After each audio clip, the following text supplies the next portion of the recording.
We want to be the mayor for all of Jacksonians.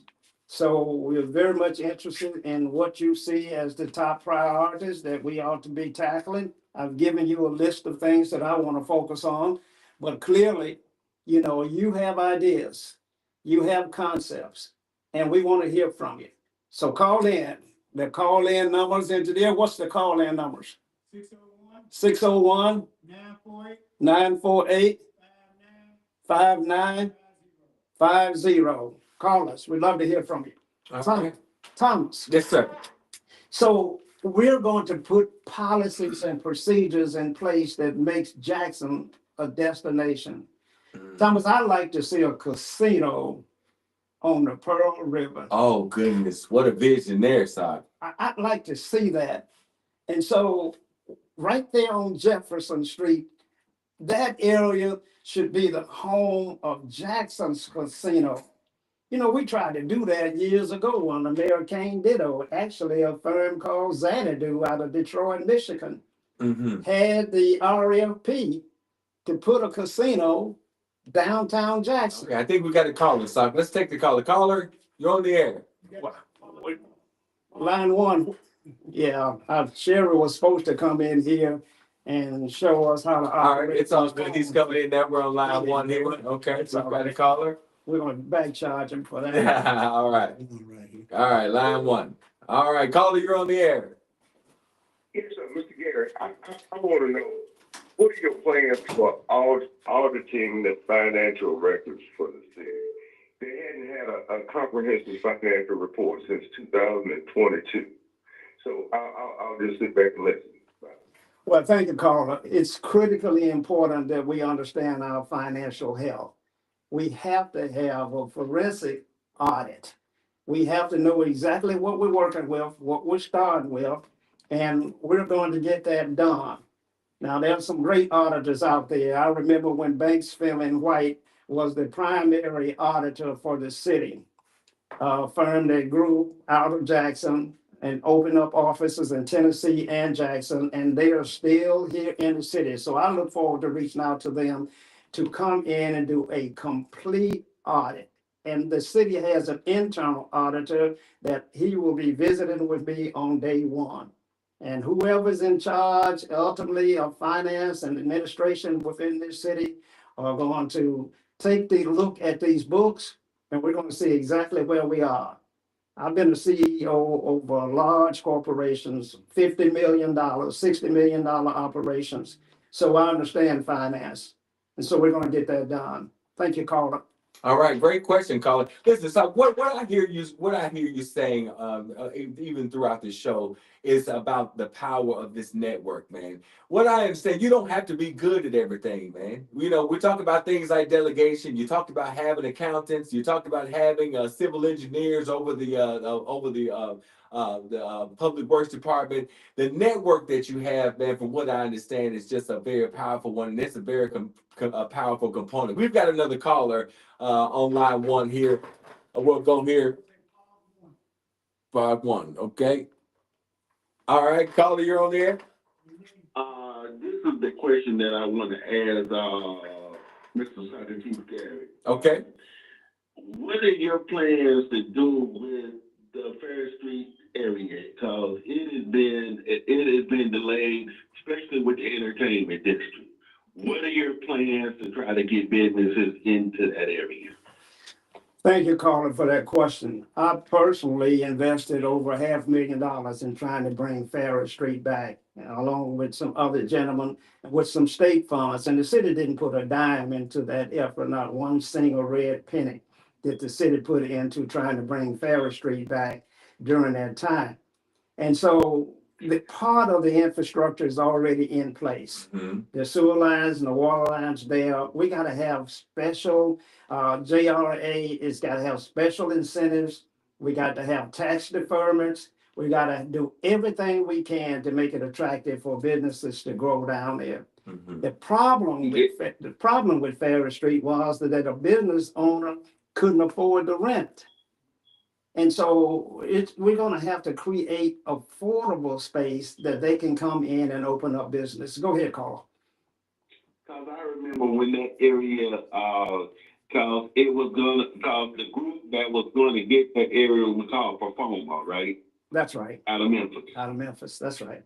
And that was gonna get, we were supposed to have got, the Funny Bone Comedy Club, I remember, it was Wet Willis, the BB King Club, all of that was gonna be there on Ferry Street. And it got messed up. It did, Carla. We didn't have the right partners. We didn't have the city wasn't involved the way it should have been. And so, Yes, sir. and the private investors weren't there. BB King was going to be an anchor tenant there.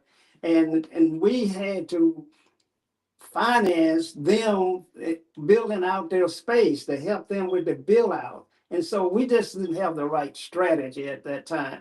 So we got to go back and rethink that thing and bring that back. But Carla, I don't think that Ferry Street is long enough or to be the entertainment district that Jackson deserves. And so I'm saying that Jackson has got to be a destination.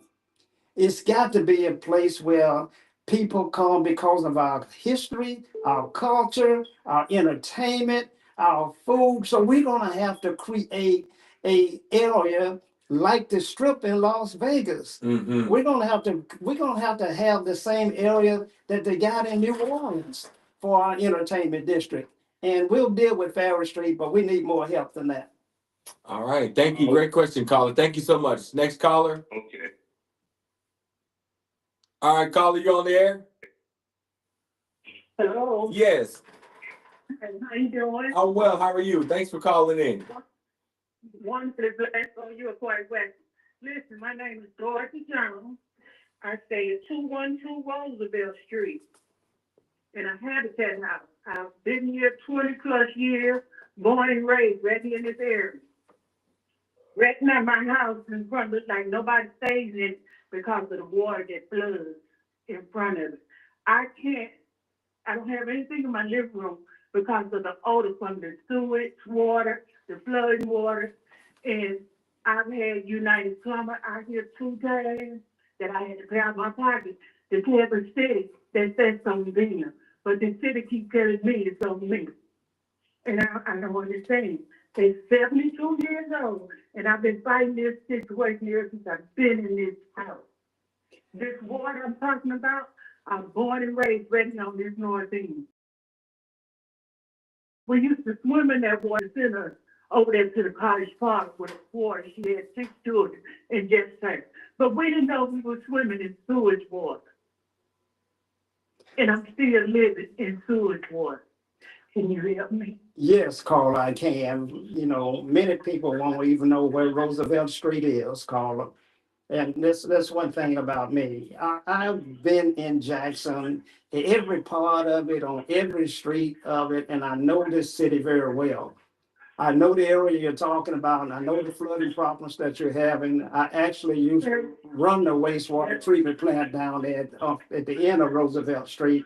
And we discharge that waste into Bogachita Creek that's coming out of that plant down there. And so my thing is this, Carla.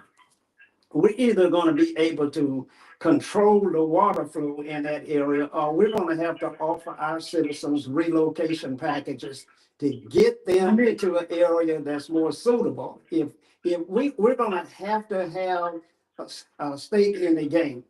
So we either gonna fix the problem, or we're gonna go to USDA and we're gonna talk to Kurt Reedus, who is the state director over the NRCS, and we're gonna say either we can fix the flooding problem down here, or we're gonna have relocation package to move these families to a different area on our dime. And Carla, that's what I would be working for. My grandchildren don't want to come to my house because of the odor inside my house. It's terrible. And I understand that. I understand that. But it's not, I burn incense and stuff, and I have a serious respiratory problem. I sleep with oxygen. I'm not supposed to have all this different scent stuff. Carla, But I'm very much aware of the situation there. I'm also aware of the snakes and everything that's in the creek on the other side over there. I'm aware of what's going on in that area, Carla, and you first got to know where the problem is. You have someone that understands the problem, and then we're gonna bring a solution to it. You vote for me and give me an opportunity to fix this problem. Yes, sir. All Thank right. you. All right. Thank you, caller. Thank you so Thank much. you. Thank you so much for calling in. So this has been a great show, man.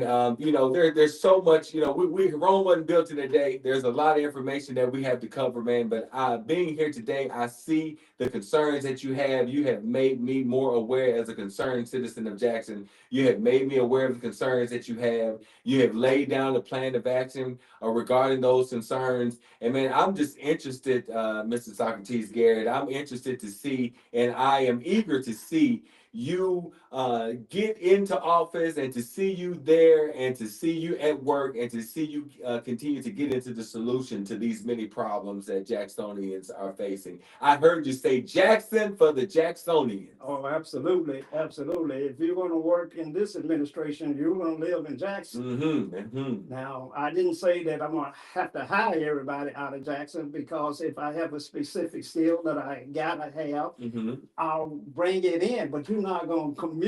You're not gonna be, coming in here, getting our money and leaving. Right. You're gonna reside. We're gonna find you a nice home. That's right.